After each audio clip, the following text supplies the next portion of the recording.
Awesome. Where's the full screen here?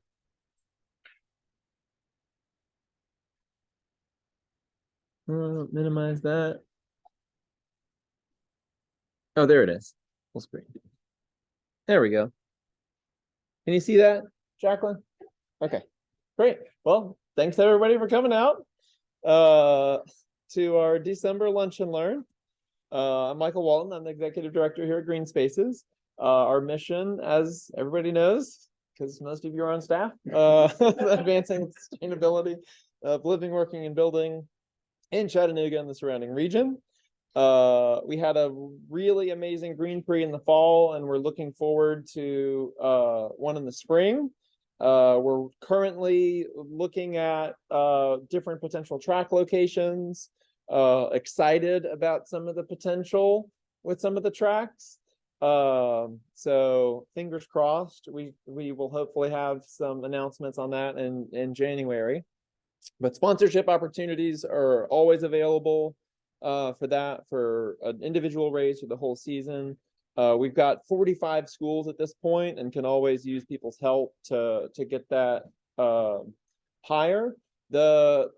Some of the most exciting recent news is that the Integrated Community Sustainability Plan, which has been adapted into the city's climate action plan, has been finished and is going to be presented to City Council in January. It includes waste goals. Yep. It includes carbon goals. It includes environmental justice and affordable housing goals. It's a good plan. We're fans of it. We still want to see some budget numbers tied to it, and we want to see it, how it's going to be integrated into the city budget. And we also want to see, how the sort of accountability structure is going to work with advisory boards and or not just advisory boards, but like steering committees, and how we make sure we keep this going into future administrations.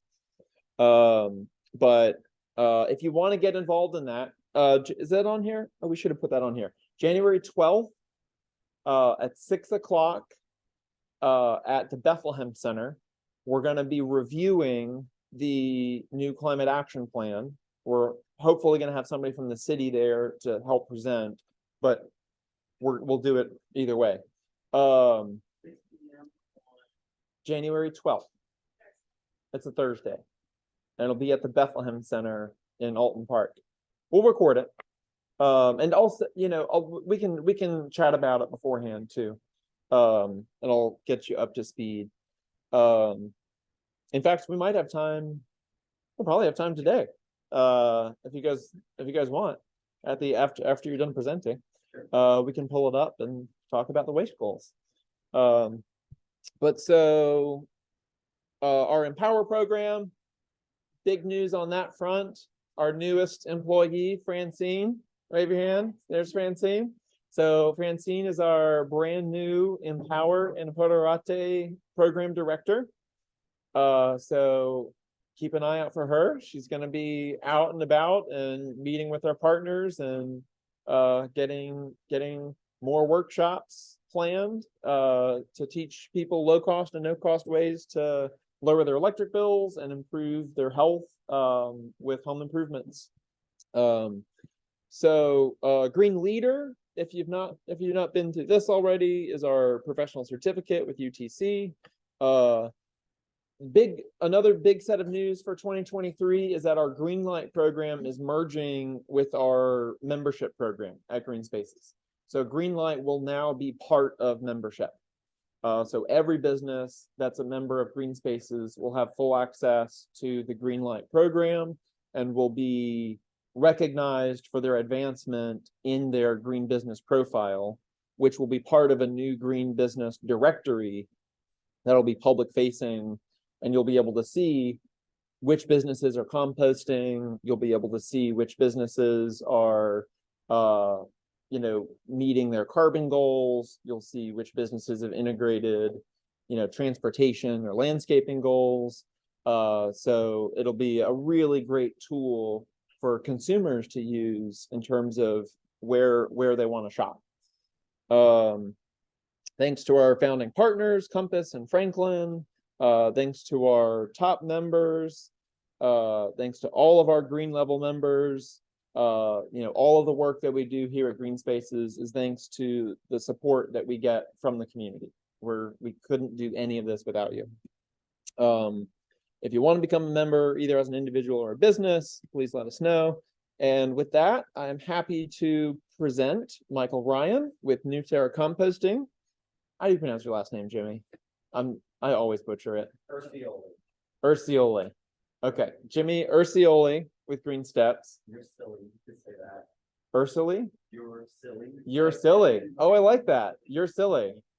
That's clever. Yeah, I like it. I You're silly. Yeah. All right. Really thank you guys so much for coming out. You're both, some of the biggest thought leaders and, movement leaders in our community when it comes to reducing waste to landfill. So thank you for coming out to present, and thank you just in general for all the work that both of y'all do. It means a lot. All right. Yeah, you're up. All right. Well, thanks for that awesome introduction. I just got to get to, I think it's up there somewhere. Okay. It's In the browser. Okay. The slideshow is just to keep me from standing up here talking forever. Is this one yours? That's me, yeah. Okay, perfect. I think they want us to stay on that screen, right? Yep. Stay on that screen? Yeah. Okay. Perfect. Awesome. So I'm Michael Ryan. I'm one of the co-founders of New Terra Compost. We will be 2 years old this month. That's pretty exciting. And in our first 2 years, we've diverted over 1,250,000 pounds of food from the landfills and organic matter. So we're bringing on commercial members and residential members weekly, which is very exciting. So if you're not already a member, this would be a great time to talk about that. So New Terra Compost diverts organic material from the landfills by making it accessible and convenient for residential and commercial members to compost. That's our mission statement. That's what we try to do. We want to make it easy. It shouldn't be something that's more difficult to put on your home or in your business. Most businesses that we go into start with, I don't know. I was just in a facility this week and they got a lot of funny looks from a lot of the folks in the kitchen. And on their first day or 2 days, they're already almost 300 pounds in a container. So really easy. You're already throwing it away. We're just going to put it in a different container. So what is composting? I'll just do that real quick if you're not exactly sure. We are the original recycler. Okay, we're going to take all the food and everything that you've got, and we're going to turn that back into soil, and we're going to keep it out of landfills, and we're going to get that back out into the community. For gardening, for soil health, multiple different reasons. Today, we're going to talk about how to reduce your waste stream for the holidays.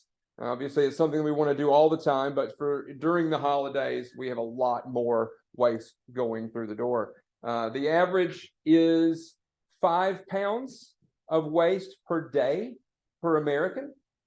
And if you in the holidays, that goes up, I think, to 6.25 pounds. So you're going from, you're gaining about a pound and a half to 2 pounds, depending on some people. That's just the average, right, per day during the holidays. If one of the things that we see in most of our members' homes too is when you take the food waste out of your trash, that's the heavy part. So if we're looking at how much pounds you're actually going, it's going to the landfill, that's going to be food just because of how much it weighs. So just keep that into consideration. Food waste is 24% of the municipal solid waste stream, which is the largest component of landfill waste. Okay, I mean, it's almost a full quarter of everything you're sending from your homes is food waste. If you put wood waste, yard waste, and paper and cardboard that could have been recycled, we're looking at over 51% of the municipal solid waste stream could have been composted. We could have turned that into soil, which that means taking our landfills down, in half. That means instead of 20 years, we're all worrying about it in 19 years. What we're going to do with a new landfill, where we're going to put it. We want to put that 60, 70 years. And the way we do that is we keep the organic material out of it. We stop methane gas that's being produced by that. So think about that in your homes. And obviously a lot of us are gonna eat for the holidays. I know that's one of my exciting parts of it. I look forward to that. So we're gonna talk a little bit about just the food portion and things we can do at home to reduce our waste stream for the holidays. So this is the kind of some of the steps. I think if you come from food industry or if you're prepping for having a lot of people at your house, these are the steps we need to kind of look at. First is going to be your planning. How many people are coming? Who's bringing what all are we going to be doing, right? Who's making what dishes am I making? What am I doing for everybody that's coming?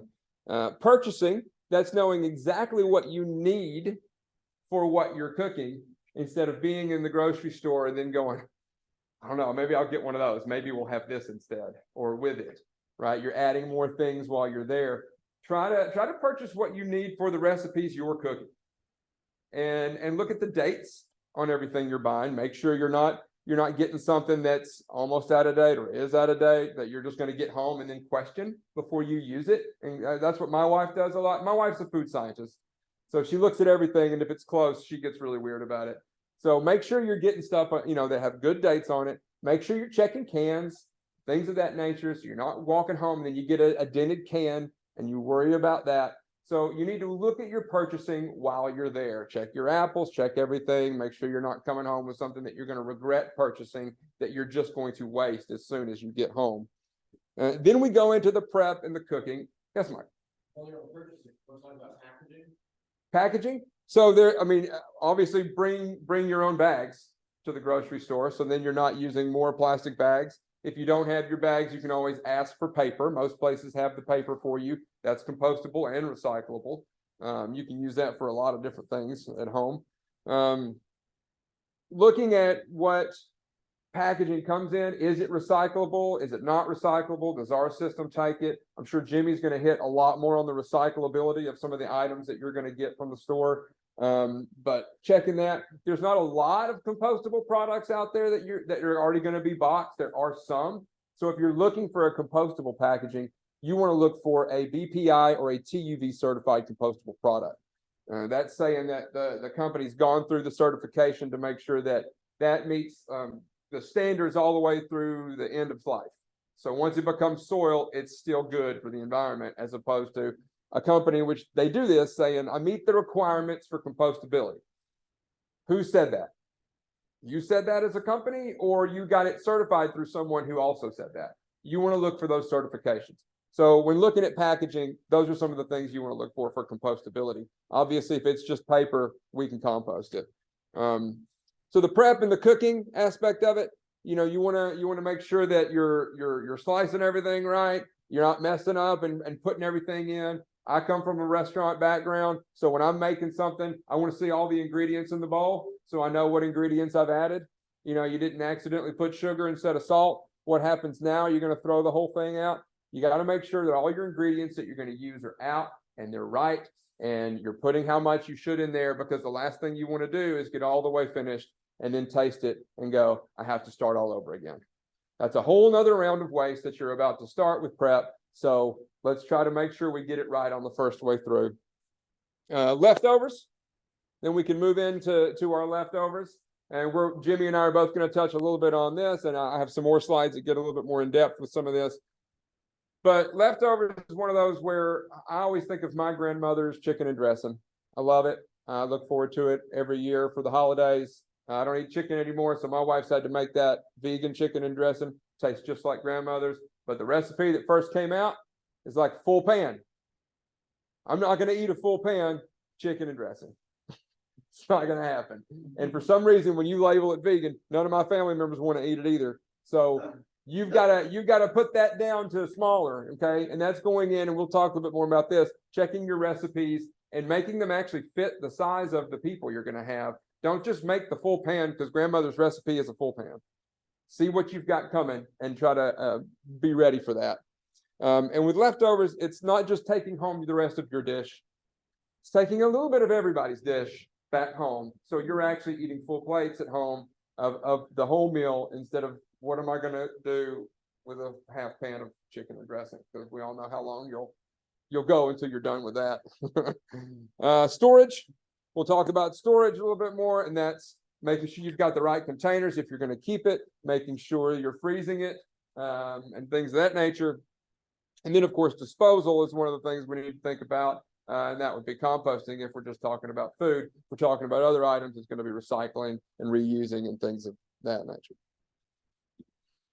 So I put the how to reduce and I underlined reduce because I think that if you're going to look at recycling, if you're going to look at composting, if you're going to look at waste, anything, we all start with the first R, and that's reduce. When you think of recycling, you have all these different R's you want to talk about. The first R is the one that everybody skips and they just want to go to recycle. We have to reduce first. EPA food hierarchy, the very first thing the EPA wants you to do with food waste is reduce. It is the thing we should do in every way, shape, or form over the holidays and in every day if we want to get rid of any of our waste. And that's reduce what's coming in, reduce how much we're using, and then we can follow the rest of the steps after that. So, and we talked a little bit about this. Know how many people are coming to the event. If there's only going to be 4 or 5 of you there, there is no reason for everyone to bring full pans of stuff. And then that goes into communicating with your guests. Both of these kind of go together. I know that when I've gone to my family events, you show up and everyone just brings things. There was no talk about it. I know that this person's going to bring this. They always bring the casserole. I know they're going to bring a casserole. But then they show up with the casserole and a pie, and they saw some cupcakes while they were at the store, and this, and you're like, oh my God, there's 4 of us in here. And then we all made food. So you need to think about that. You need to communicate with everyone coming. Make sure you know what everyone is bringing and how many people that are going to be there. So communicate with them if it's at your home, how many people you've invited and how many people are coming. This person's bringing this person's bringing this. So everyone knows when they're coming to your house, who's bringing what, how much of it they need to have. And even tell them, we are trying to reduce our waste footprint for the holidays. And that's something I think we should do all the time when we do any of this. And if you're really trying, you got to let everybody else know you're trying to. If you want them to participate correctly, they have to know that at our house this year, we are doing something differently. Recipe size, touched on that a second ago too. It's reducing it down to fit the amount of people that are there. That can be overwhelming for some people. When it comes to food and how much you're going to make, sometimes it's not about measurements, it's more about weight. So finding out exactly how many grams it would make to make this dish and how you can reduce that down to make the next dish.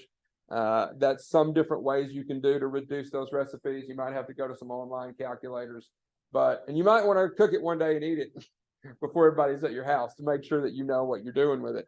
But that'll come in handy in the future when it comes to reducing the size of your casserole or the dressing or whatever it else is that you're making. No single-use items. I know that in my aunt's house, that's another thing that happens too. I don't want to wash dishes. I don't want to have to worry about that. I'm just going to put out the throwaway plates and the plastic cutlery. And a lot of us are going to go that route, and a lot of folks are going to go that route. So what can we do? All right, well, let's wash it if we can. If you've got enough forks, you have enough cutlery, you have enough dishes that you can wash, make sure some other folks are ready to help you and wash the dishes. They're happy to come to your house and eat and enjoy everything. We all need to be able to come together for cleanup and try to clean all of this so that it's not just dirty and no one wants to do it. So that's obviously the first thing we want to do. We want to use the plates and the cutlery we have. We want to wash it, and now we have zero waste at all. If you're going to have to go to the waste side of things, single-use items, you're going to want to look more on the compostable things. And Jimmy will tell you this too. A #1 PET plastic cup or a Dixie cup, is it recyclable here, Jimmy? No. It's not recyclable here. That is landfill. I don't care what number's on the bottom of it. Our local MRF won't take it. Okay. Cutlery, forks, spoons, knives. If you have any of them that you've gotten here at Green Spaces, they're all compostable. If that were a plastic, is it recyclable here in Chattanooga, Jimmy? No. So it's not recyclable here. All of that is landfill. All that's going to the landfill. So if you can move that to a compostable product and you're composting with an industrial composter like Terra, you know it's going to turn back into soil and it's not going to hurt the soil once it's there. So that's what we want to look at, the single-use items. And that's also going to go with, let's see, do I have it down here at the bottom? I think I do. That's also going to kind of go home with the next one, which is sending guests home with leftovers. We talked about that, having a plate. We get some to-go food from a business that has a high heat plastic to-go box, which means it can be washed. And I have a full stack of them. And we send people home with leftovers when they're at our house. We freeze things in them. They're perfect for that because you can write on top of it what it is. They hold Legos really great for the kids. They do all sorts of different things, right? So it's finding something that you can set out for people to be able to them to take home with them and reuse that. If you don't have a compostable option, that's the way you want to go. I won't steal Jimmy's thunder, but it's also bringing stuff with you to take food with you as well. Don't just take your dish. Try to get other people to take your dish, some of it, and you take everybody else's dish. So everybody gets to go home with a little variety as opposed to just the one thing they have. And that also comes with, we said earlier, freezing it. I wouldn't freeze it for long periods of time, but if you're done with it for the next couple of weeks, you can freeze that as long as it's really early on and still have it later and defrost it. That's another good way to keep food going and have those dishes later. We do that at home all the time when we cook too much food. So this is a great one too. Use items in another recipe. The last 2 years at the Super Bowl, mayonnaise has had a great commercial about reusing food. Mayonnaise wants you to make sure you can turn a pasta salad into anything with mayonnaise, right? Like you're done with this turkey, make a pasta salad out of it. You're done with this, make chicken, make a pasta salad out of it. So it's finding ingredients and things you have and making something else with it. A lot of restaurants, when they're using their prepping food, they take all the stock and everything they've got from their vegetable prep, chicken and all that, and they make a chicken stock with it. So they're making something else out of everything they've just used. So you can actually reuse a lot of these items. There's that reuse word again, into something else. So think about that. Maybe think about that at the beginning. Maybe that goes into the beginning of your prep. Oh, what can I do with this after everybody leaves and no one's eating all of this? Can I turn it into something else that we might stand for another week? So other options that you can do there. The freeze, I went into that one. And then of course we go to the end of life and what to do at the end of it, and that's compost it. That's what I want to do with all the food. I want to make sure we're keeping it out of the way. So are you at a place where the host composts? Are you holding it at your house? Do you compost, right? Obviously, if you're going to be at someone's house and they're already composting, this is going to be a real easy thing to do because they're already going to take care of it. If they're not, then, and you remember, bring your compost bucket. You know, give them the option to do it. Some people might feel weird showing up to Christmas dinner with a bucket. I don't.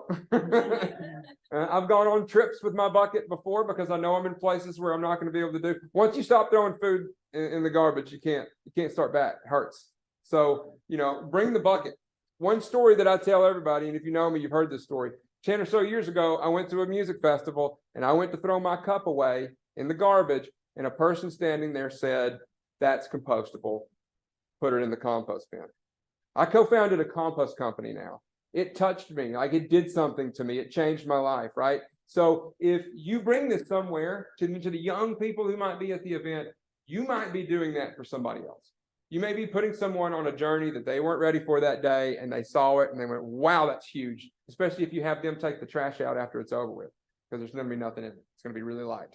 Okay, so be that person. Bring it. Tell everybody, you know what, guys, just put your food in here, put your napkins and everything in here, and I'm going to take that home and compost it. I don't want that to go in the garbage. So that's a great way to do it. If you're already a member and you need an extra bucket, email us. We'll get you an extra bucket. Next year, we're actually going to have party buckets that are going to come with plates and cups and cutlery and everything. I had for Thanksgiving multiple people get extra buckets. I had one person get an entire 64-gallon event container for their house. And they used it. Like it had a lot in it. Okay. When you think of cups and plates and stuff, you got 20 or 30 people coming from out of town to hang out. It makes a difference. So we do events. We can do it all. If you're composting, you got a big group, you let us know. We want to help make that a more sustainable event. And then how to compost with us and what do we compost? What do we do? We take everything.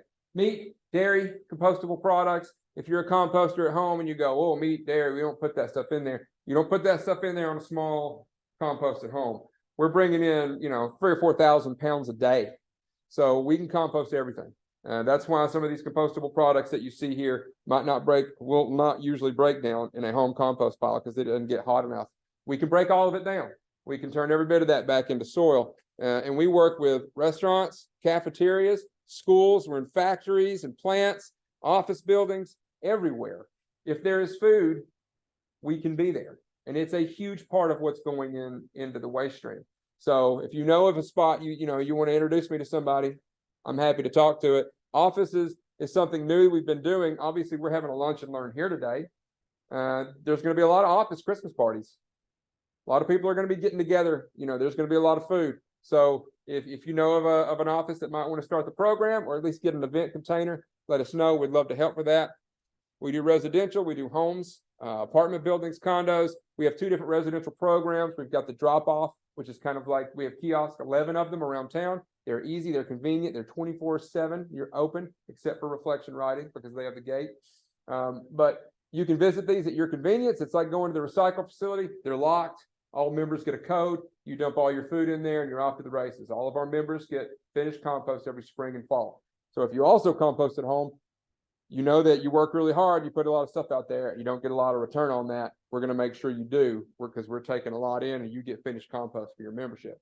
The curbside's a little bit more expensive. It's $30 a month. We come by your house every week. We drop off a bucket. We take yours. We weigh it just like we do with all our commercial members. Everybody knows exactly how many pounds they've diverted. We give you a brand new clean bucket and you're off to the races another week. And then we do weddings, meetings, birthdays, everything. I've got so many weddings that it's great. So many more people are going to a more sustainable wedding. I even had one that posted on their sheet, a wedding should last forever. The marriage should last forever, but the wedding should not. And that was great. I love it.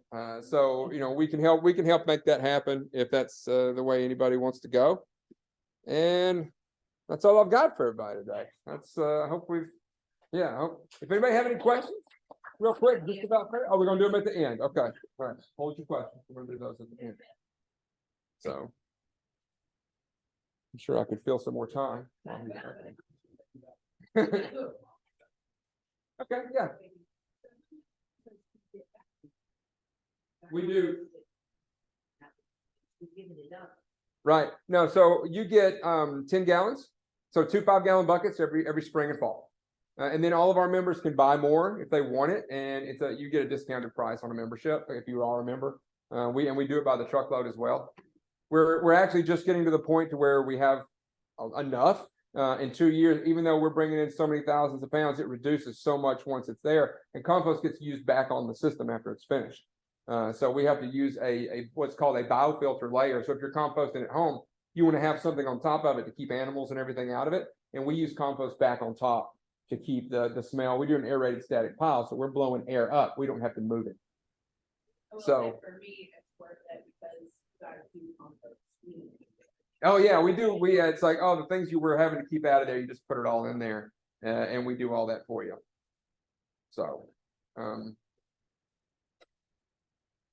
yeah, you can donate. You can donate it too. I think I forgot to say that. We have about 8 or 9 partner community gardens and nonprofits. So if you don't want it, you can donate it to one of them.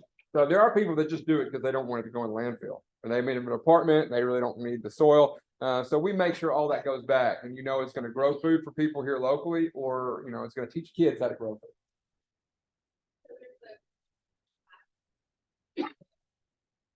Someone asked wild ones on Terra compost meat or bones.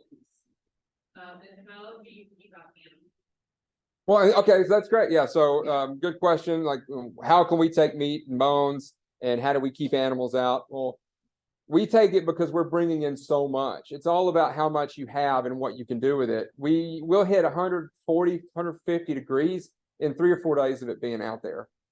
So it gets so hot. I mean, if you know anything about animals, they don't want to get in there and they're not going to burn themselves and try to hurt themselves to get it out.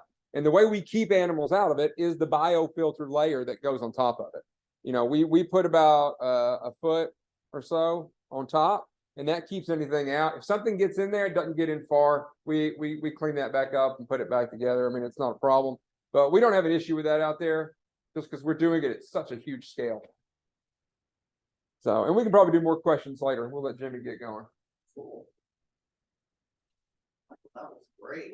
Everybody give him a little something. Has me inspired.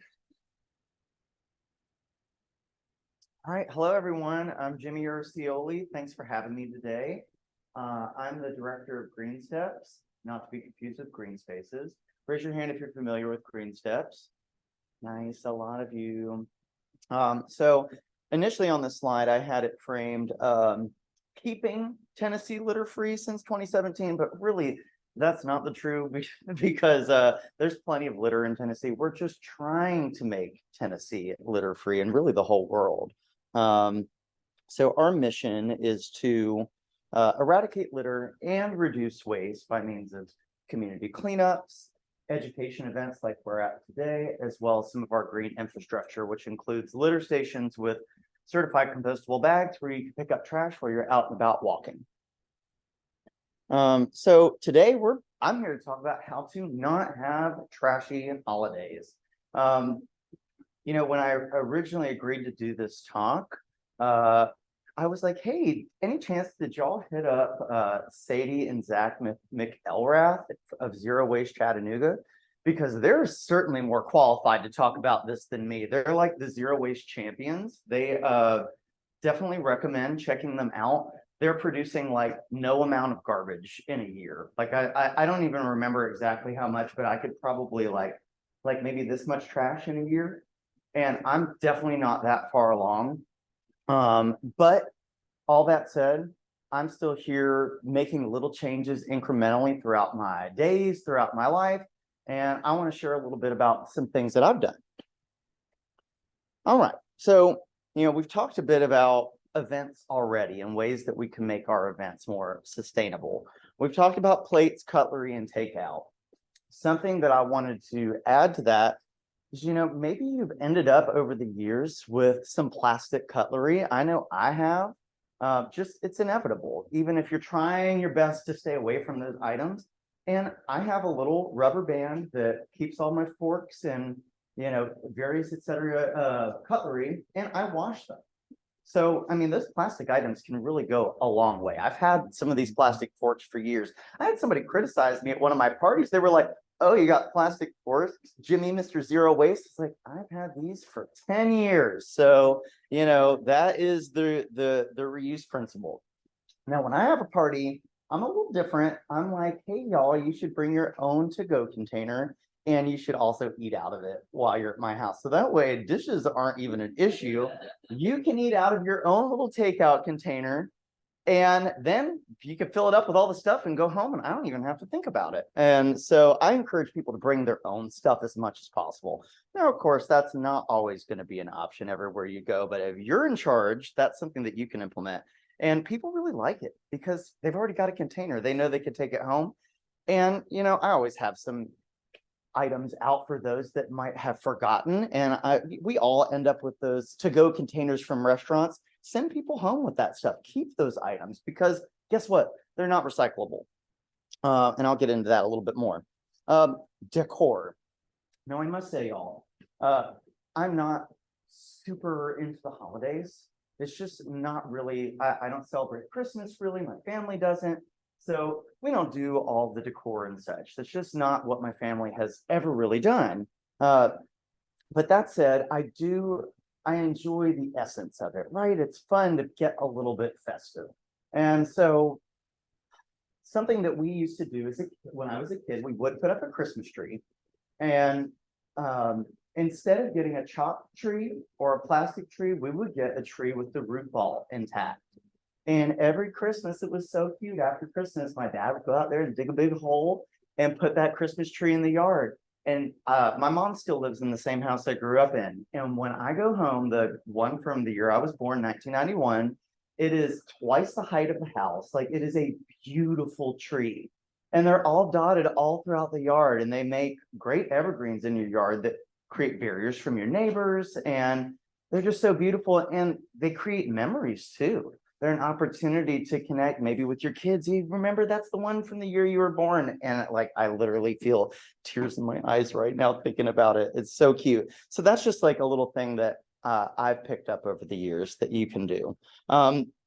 Okay, and so then the question is, what's better? if you're gonna go for chopping a tree versus a plastic Christmas tree, what do you think is gonna be the more sustainable choice? Let's say you're doing this for 50 years. What do you think is gonna be better? Anybody? Do you think the plastic's better? I'm not doing it Christmas free thing. Right. See, we're on, yeah.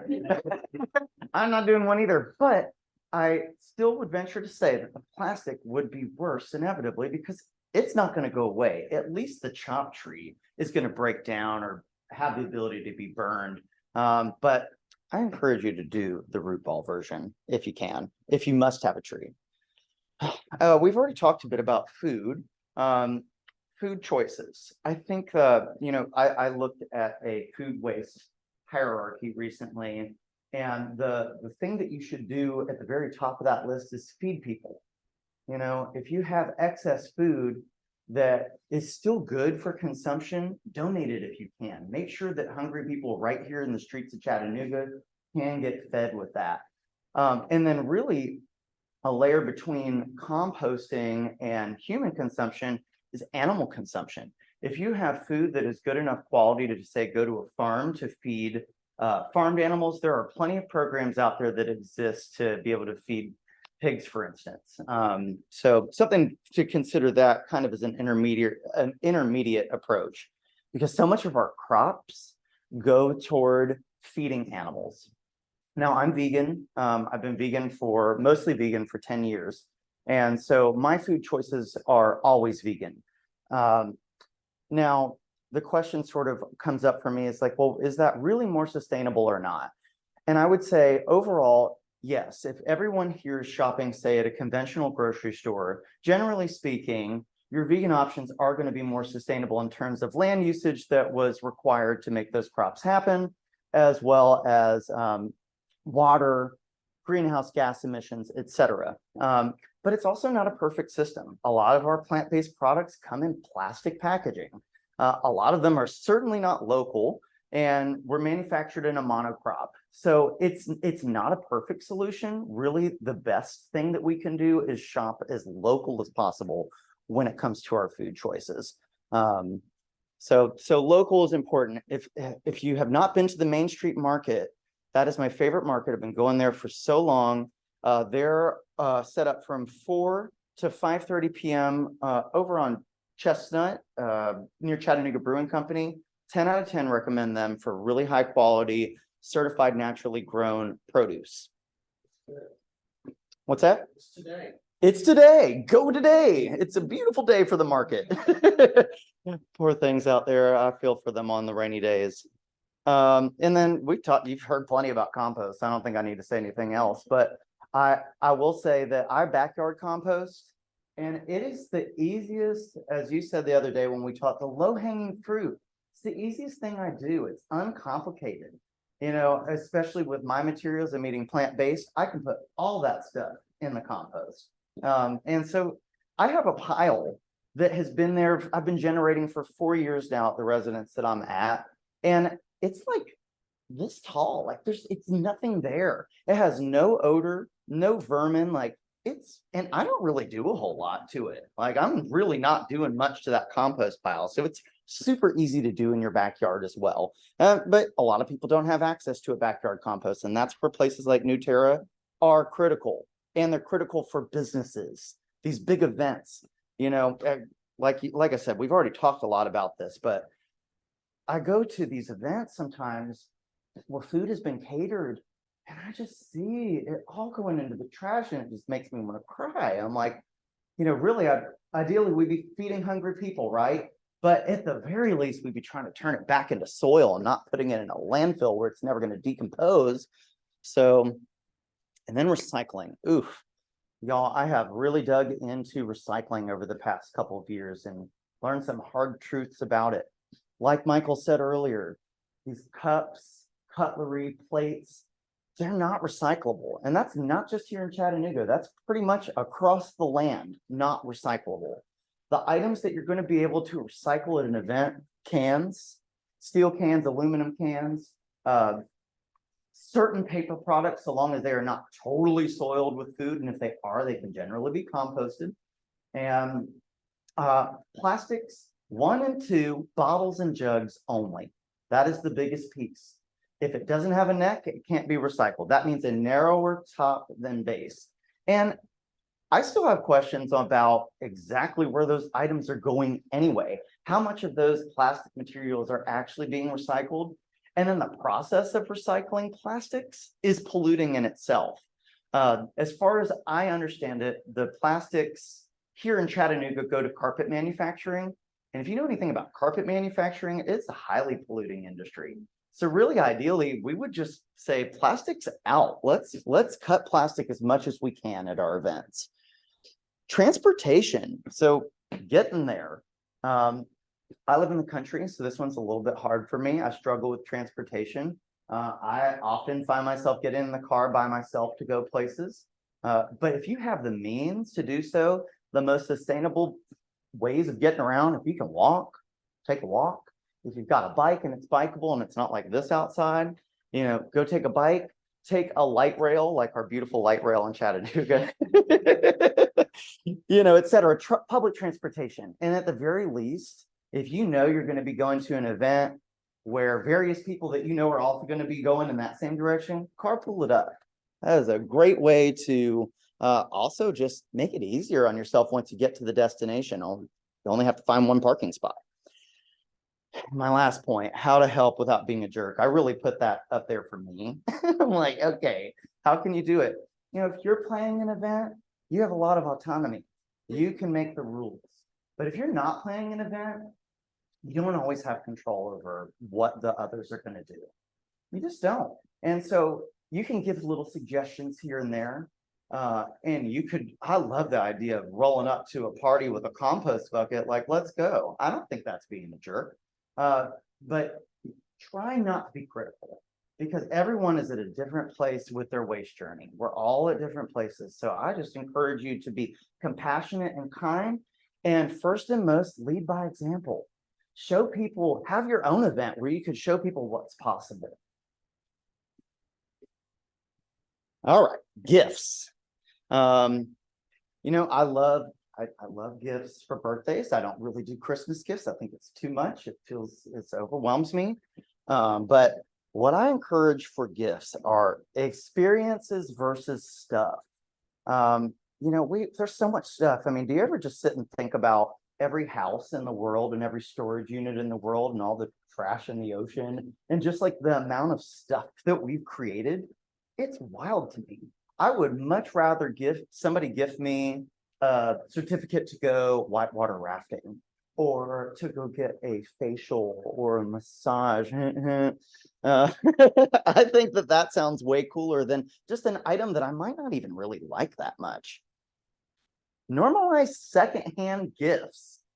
Y'all, I know somebody that's got a massage gun that's might have used it twice, and I'm like, you want to give that to me? Like, I would take it. And I don't see anything wrong with a secondhand gift. Of course, you don't want to give somebody something super beat up and ugly, but if you've got something that's gently used, there's nothing wrong with gifting that. I would love that. And also, thrift stores. I just had to put on a little look today. This is all thrift, from the belt to the pants to the shirt, all thrift stores. So you can still serve a look if you could go to a thrift store and find some cute stuff. And I think this whole outfit probably cost me less than $20. And then, of course, if you are going to get stuff, shop local. Shop local. That is such a great way to pour right into your local economy.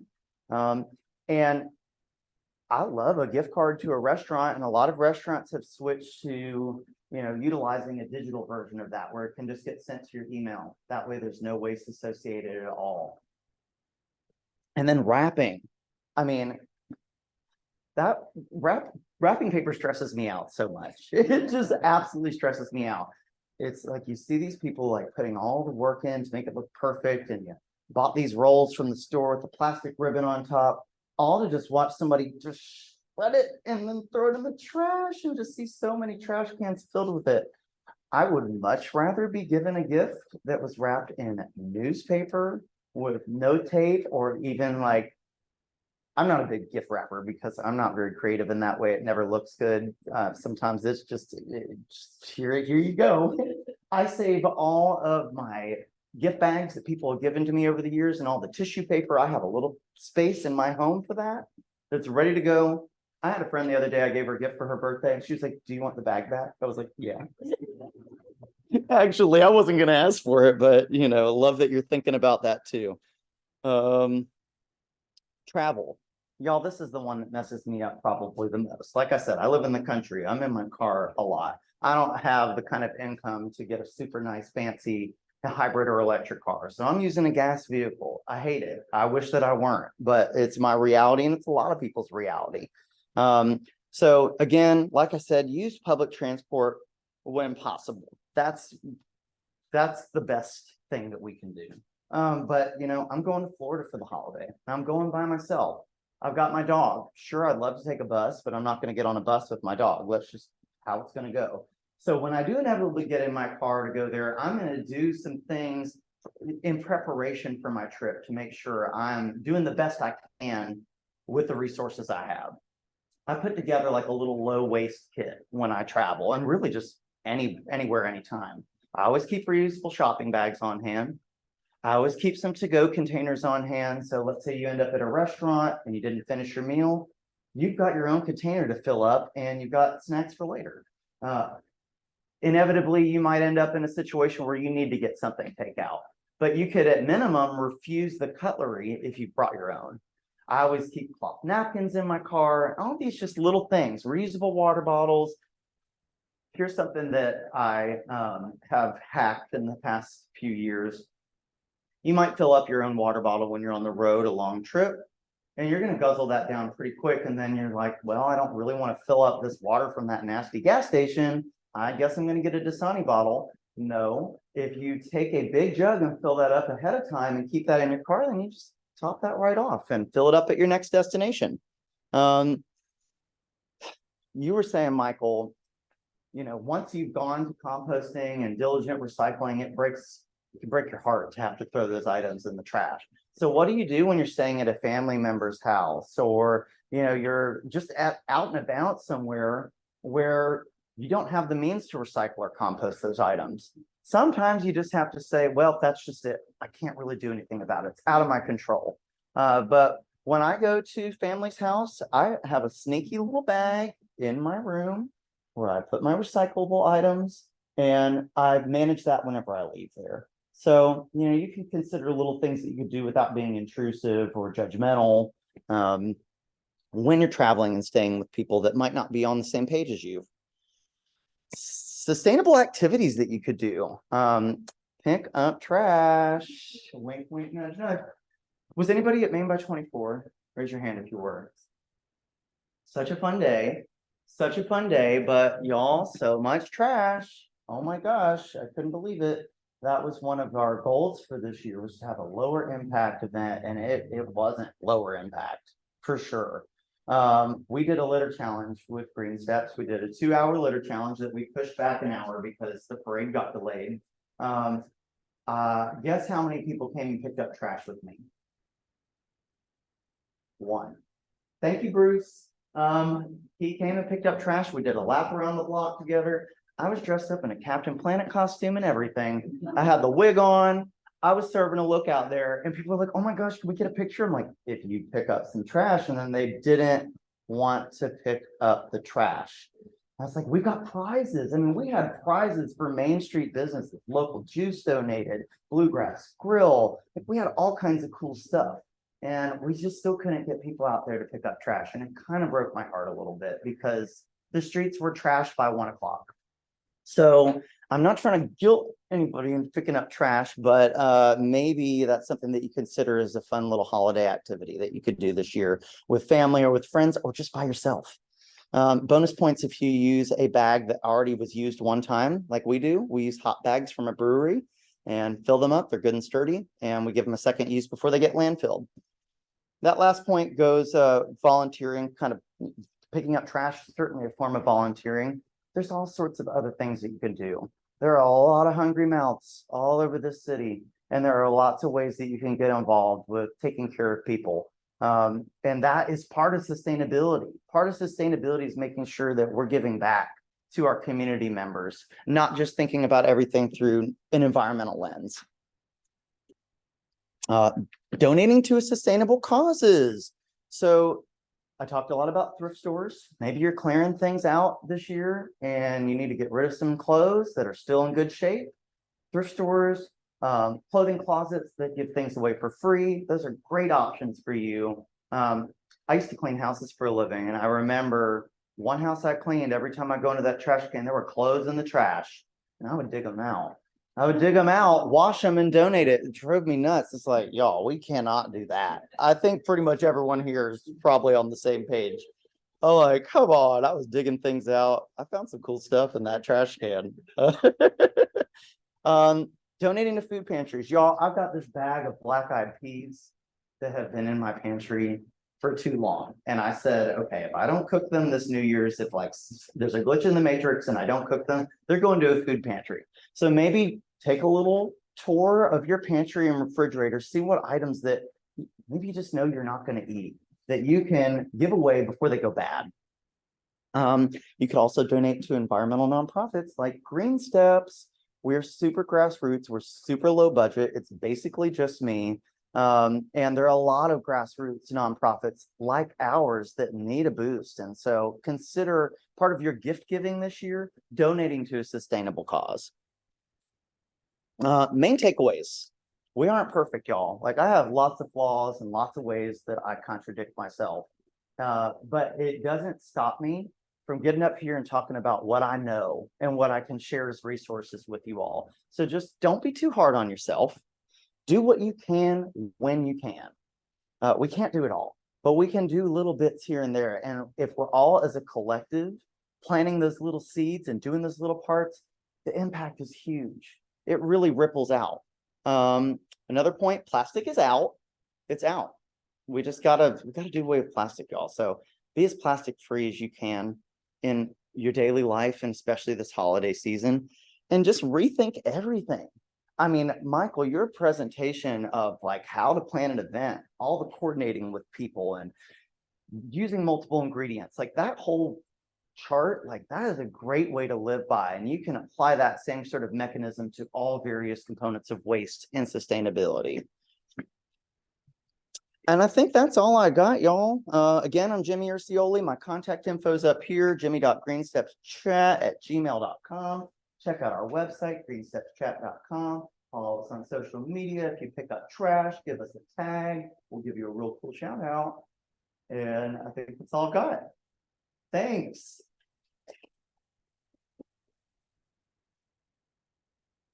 And I'll take a moment for some questions. Brian, hi.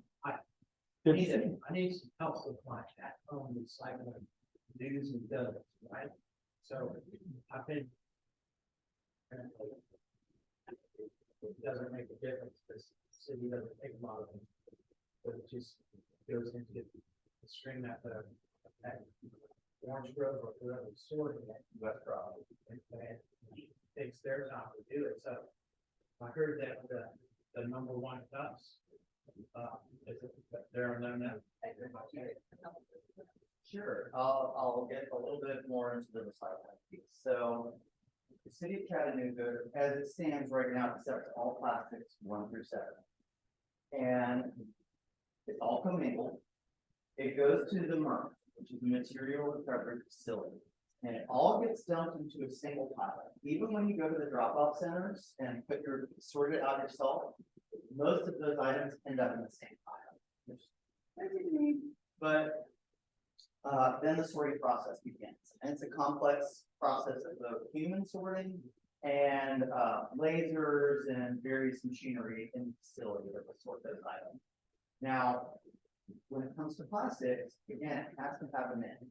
And think about a plastic number 1 cup or a strawberry container, fruit container, and feel that compared to a plastic bottle.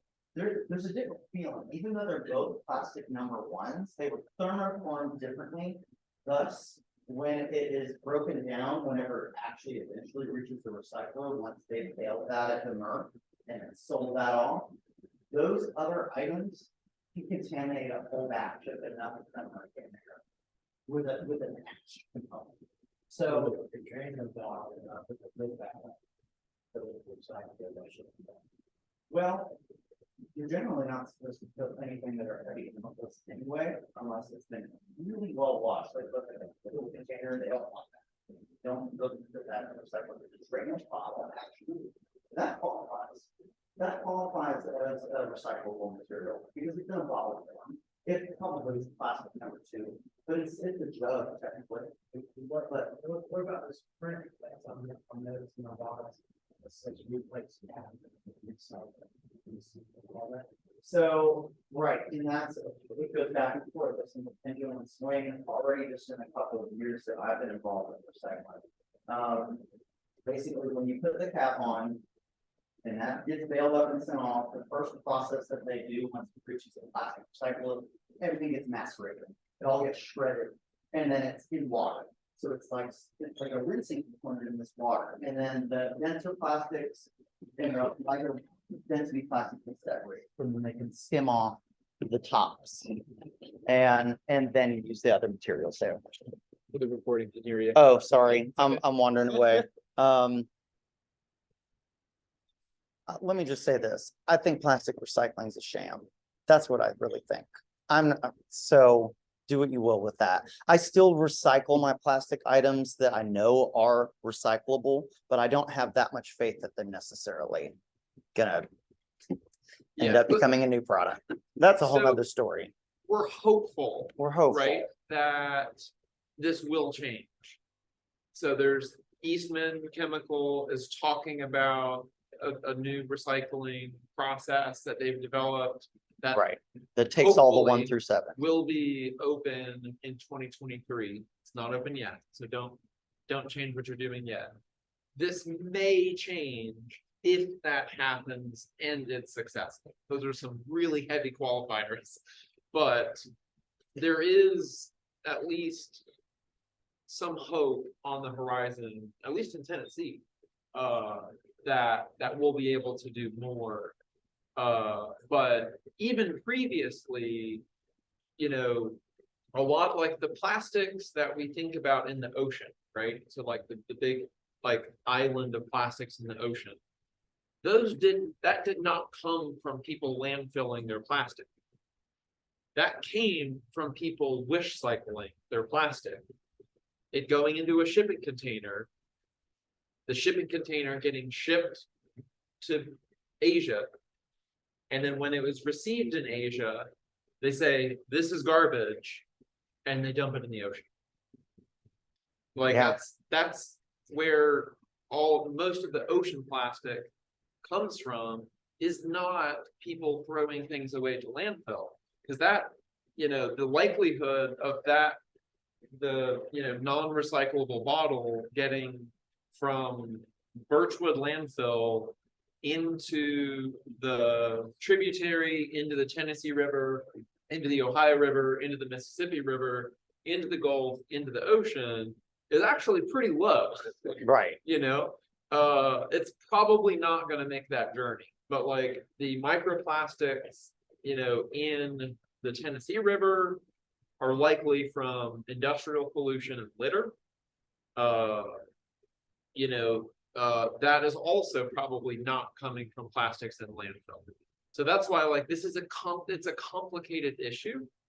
And there's not like you know, an easy solution, but, you know, hopefully it's going to get better. And you know, here's something I'd like to say about that. If we do start, say, recycling plastics 1 through 7 again, and all of those materials end up getting recycled, my fear with that is that it's going to take the incentive of plastic reduction away from people. That's a good point. Yeah. Because Yeah. I know since I've learned those hard truths, I'm way more meticulous about buying plastics that I know are only recyclable, and really trying to reduce those out of my life as well. So I fear that if we're just like, oh, we could just take it all, well, then it doesn't matter. Well, it's fine. And I don't know what Eastman's doing. Is their process No, going to be that's a good sustainable? point. That's a good point. So I it's worry still- about that. Yeah, it's still better, even in that future, if it comes to be, it will still be better to reduce your plastic consumption. you know, because the process is still going to emit a lot of carbon. By breaking the energy that it takes to molecularly break those plastics down is a lot of energy. And so there will be carbon emissions attributed to that recycling process that would not happen if you just didn't buy the plastic in the first place. So that will Right. not change the impetus to, you know, reduce plastics, even if it happens. And that's still a big question mark. And plastics can only be recycled so many times. You lose plastic every time you recycle it. Whereas Yeah. aluminum is infinitely The recyclable. process we have today, it's once. Yeah. Like, it only will get recycled once. Once that goes in the carpet, you know, that's it. And so there's not a sort of infinite process. Plastic's out. Let's talk about glass for a second. Do not put glass in your commingled recycling. You need to take your glass to a recycling center. And in that case, it does get recycled.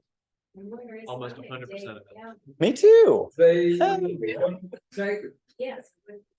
Just drive up to Lookout. Lookout Valley, that's where I go. That's where I go. It's only 10 minutes. Yeah. Hey, oh, Compost, is this a recyclable glass product? The recycle. Recyclable glass product? It's not. It's not, it's bottles. Bottles and jars are recyclable. This is a different type of glass. So like windows, mirrors, this kind of glass, containers, not recyclable. It's a different tempered glass. A few years ago, I'm switching gears just a little bit. I did some gift wrapping in like scarves or fabric. and that kind of Cute. thing, which was really great. But I think about the gifts that are given to me from other people in the wrapping paper, and like not all wrapping paper is recyclable. No. And especially like the little ribbons and things like that. It's trash. Yeah, it's It's just just trash. trash for a reveal. Come on. So this is pretty new. Some people might have gotten this email. There were these new orange hats. And they're being available from Target, and they say that it's for those hard to recycle plastics. So we're talking about pottery, cups, styrofoam, all of the stuff that you wouldn't take to a regular recycling center. What do you know about that, or do you know?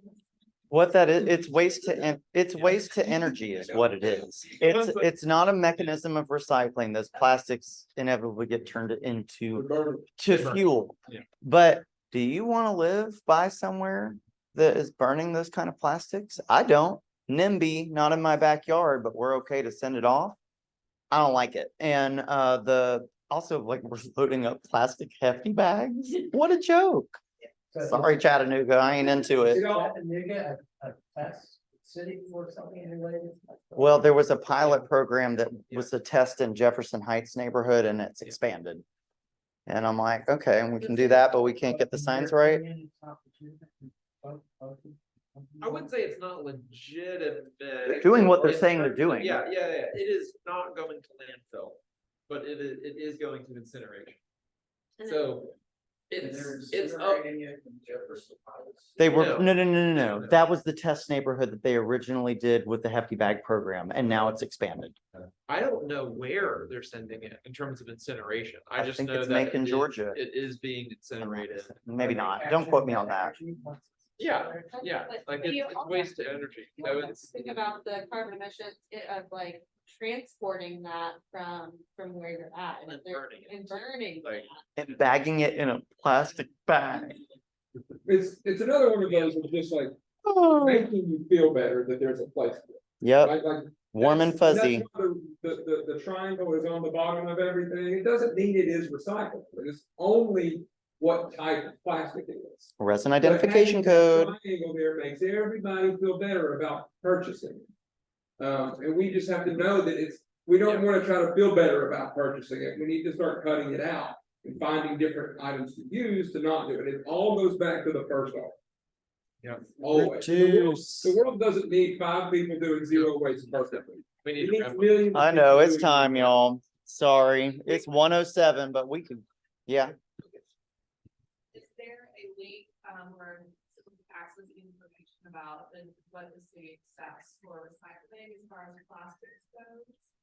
Tell them to check the website and see what they find. Yeah. Is it, Mm-hmm. and chat facility a story? Yes, actually, check out Chatham Matters. Guide them there. I did a video on what's in and what's out. So that would be a good resource for anybody that's online or anybody Yep. here that wants to check it out. Check out the Chatham Matters website. They did a whole series on this. Thank you, Michael. Thank you, Jimmy. Keep up the great work. And thanks everybody for joining us. Happy Woohoo! holidays, and we'll see you next year. Don't be trashy. Well, maybe just a little bit. And I'll say, we'll probably both stick around. Yeah, Everybody yeah, has yeah. questions. We're not gonna kick everybody out. Okay, okay.